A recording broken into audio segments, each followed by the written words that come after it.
இன்றைக்கி ஒரு இன்ட்ரெஸ்டிங்கான விஷயம் பற்றி பேசலாமா? Bigg Boss. இப்போ நம்ம இந்த நிகழ்ச்சியை பற்றி எந்த ரிவ்யூலாம் பண்ண போகிறதில்ல. ஆனால் இந்த நிகழ்ச்சி நமக்கு என்ன சொல்லிக் கொடுக்குதுன்றதை பார்க்கலாமா? இந்த உலகத்தில் நம்மளும் இதே மாதிரி தான் இல்லை. அந்த பிக் பாஸ் வீடை இந்த உலகமாக எடுத்துக்கோங்க. ஏதோ ஒரு காரணத்துக்காக நம்ம இதுக்குள்ளே வந்திருக்கோம். ஆனால் பல நேரங்களில் நம்ம வந்த காரணத்தை விட்டுட்டு மற்ற எல்லா விஷயங்களையும் நம்ம கான்சன்ட்ரேட் பண்ணுறோம். பல இமோஷன்ஸ் நம்மளை தாண்டி வந்துகிட்டே தான் இருக்கும். சில இடங்களில் கோவப்படுவோம், சில இடங்களில் ரொம்ப நல்லவங்கள நடிக்க ட்ரை பண்ணுவோம், சில இடங்களில் நம்மளோட ரொம்ப அக்லியான ஃபேஸ் வெளியே வந்திருக்கும்.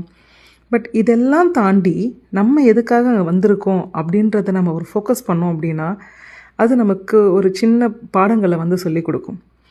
வாழ்க்கையின் பெரிய பாடங்களையும் அந்த இடத்துல சொல்லிக் கொடுக்கும்.